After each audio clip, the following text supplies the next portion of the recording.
प्यारे स्टूडेंट, आप सभी का वेलकम है हमारे यूट्यूब चैनल लेट्स डिस्कस पे।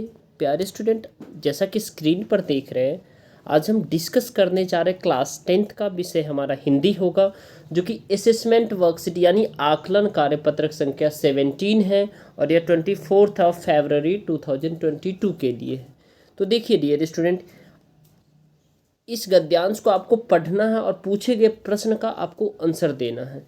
1 से 5 तक 3 अंक के प्रश्न है और प्रश्न संख्या 6 और 5 अंक के प्रश्न है, यानी प्रश्न संख्या 6 जो है ना 5 नंबर के है। ठीक है, तो देखिए जॉर्ज पंचम की नाक यानी ये आपने काफ़ी अच्छे से पढ़ा है, इसको अच्छे से समझना है। ठीक है, तो जॉर्ज पंचम की नाक नामक एक पाठ एक साहित्यिक विद्या है। क्या है? एक साहित्यिक विद्या है, यानी कहते हैं लिटरेचर वाली विद्या है। और वो विद्या किस प्रकार की? व्यंग्य है, व्यंग्य।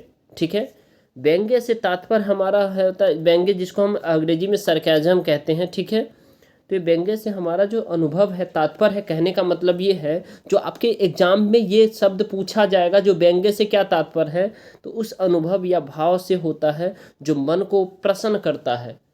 किसको प्रसन्न करता है? मन को प्रसन्न करता है। किसी प्रकार की कोई घटना हो गई, इसमें कोई काव्य प्रसंग हो गया, गद्य की विद्याओं का रूप हो गया, जैसे कि कहानी हो गया, नाटक हो गया, एकांकी हो गया, इसमें हास्य रस का पूट होता है, अर्थात इसमें खुशी की, प्रसन्न होने की जो है ना सारी कथा डाली जाती है। ठीक है, ताकि लोग इसे पढ़े और उसे मजाक मजाक में उसे पढ़ने में अच्छा भी लगे और वो आनंद भी ले। ठीक है, हमारे समाज में नाक नाक का मतलब होता है इज्जत का प्रतीक माना जाता है। किसका? इज्जत का। ठीक है, हिंदी में नाक से जुड़े अनेक मुहावरे भी प्रचलित है, जैसे नाक कटना, नाक काटना, बहुत सारे इसी तरह के मुहावरे हैं। इसी मुहावरे के अर्थ का विस्तार करते हुए लेखक कमलेश्वर यानी जॉर्ज पंचम की नाक के लेखक कौन है? कमलेश्वर।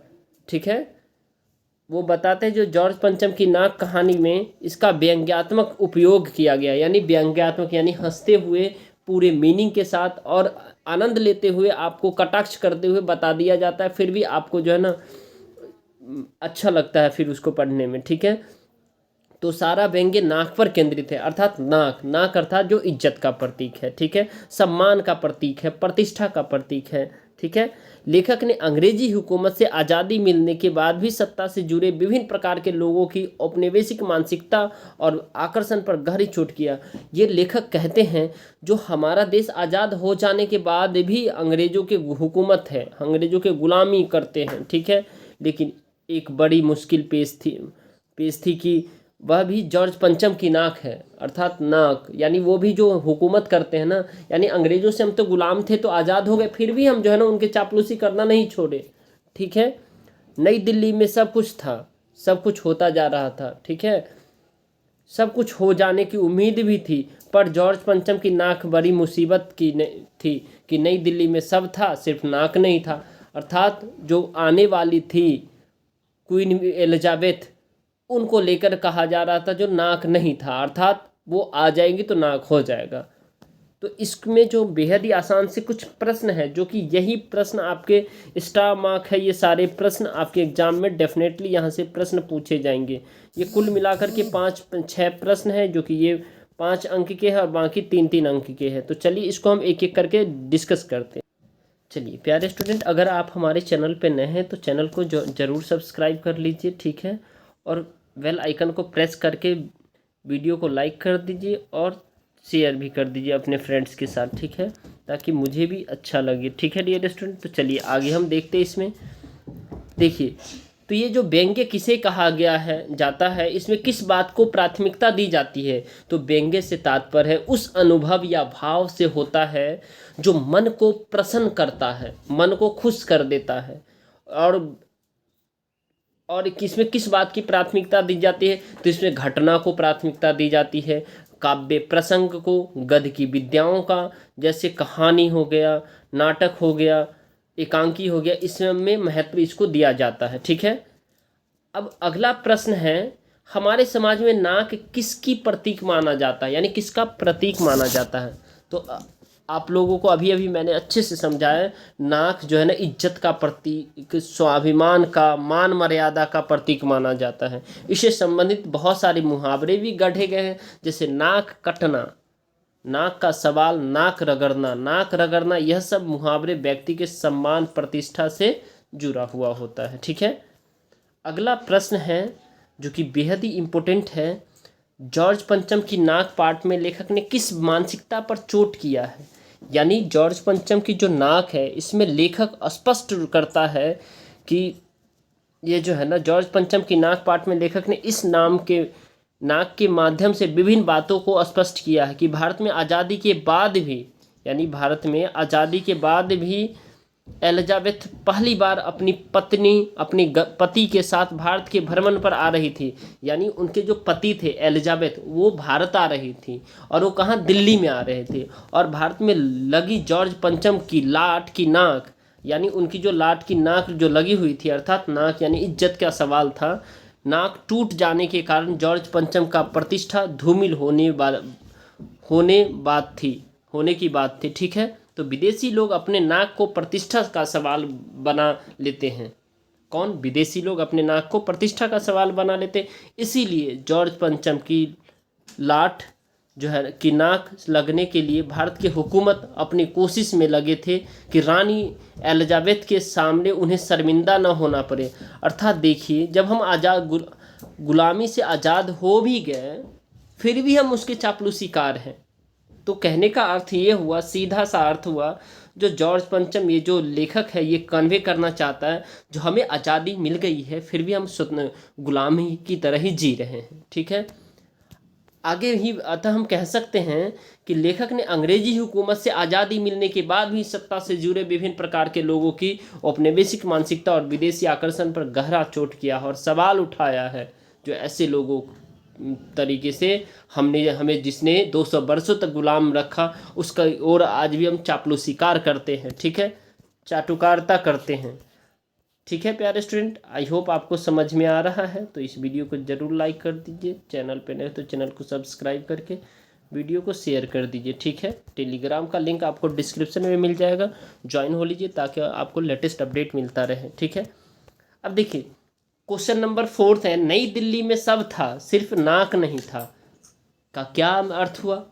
देखिए, नई दिल्ली में सब था लेकिन नाक नहीं था, तो यह कहकर लेखक भारत के आज़ादी हो जाने पर भी उसके मान सम्मान का अब तक वापस ना आने के बारे में दुख व्यक्त करता है। कौन? लेखक। यानी नाक था, इसका अर्थ है कि दुख व्यक्त कर रहा है। वह कहना चाहता है कि गुलामी के जंजीरों में जकड़े रहने से भारतीय अपने मान सम्मान के बारे में भूल गए हैं। अर्थात जो गुलामी की जंजीरें हैं उसमें जकड़े हुए हमारे जो भारतीय, वो अपने प्रतिष्ठा, इज्जत, मान सम्मान सबको भूल गए हैं। उन्हें अंग्रेजों के सामने जी हुजूरी की लत लगी है, जो हाँ मालिक आप ही हो, आप ही हो। ठीक है, तो स्वतंत्रता मिलने के इतने वर्षों के बाद भी नई दिल्ली में अहम पदों पर बैठे लोगों से वह लत छूट नहीं पा रही है। अर्थात बड़े बड़े पोस्ट पे बैठे लोग को छूट नहीं पा रहा है। वे लोग अंग्रेज के मान सम्मान करने की होड़ में अपने लोगों के स्वाभिमान की जरा भी चिंता नहीं कर रहे हैं, बल्कि उनकी उपेक्षा कर रहे हैं। और लेखक की नज़र में यह एक बहुत ही दुखद स्थिति है, बहुत ही दुखद घटना है लेखक के नज़र में। अगला प्रश्न है प्यारे स्टूडेंट, आमतौर पर हमारे समाज में विदेशी आकर्षण की मानसिकता देखी जाती है। यानी विदेशी लोग हमारे यहाँ आते हैं या हम आते हैं तो हम सोचते हैं अरे विदेशी तो बहुत अच्छा है, इस तरह की मानसिकता देखी जाती है। तो इस संदर्भ में आपकी क्या राय है? तो इसमें जो हमारा राय है, आप अपना विचार भी दे सकते हैं। यह बात सही है कि हमारे समाज में विदेशी आकर्षण की मानसिकता देखी जाती है। ठीक है, देखी जाती, इसको देखी जाती कर लीजिएगा। ठीक है, हम बात करते हैं कि उपनिवेश काल का उस समय भी हमारे देश के कुछ लोग अंग्रेजों के चापलूसकार थे। ठीक है, अंग्रेज हुकूमत के पीछे अपने धन दौलत को ज़्यादा महत्व देते थे और डरते थे ताकि अंग्रेज उन्हें उनकी संपत्ति छीन ना ले। अर्थात जो छोटे छोटे राजा थे वो सब यही करते थे। ठीक है, जैसे वीर सावरकर अंग्रेज के चापलूसकार माने जाते हैं।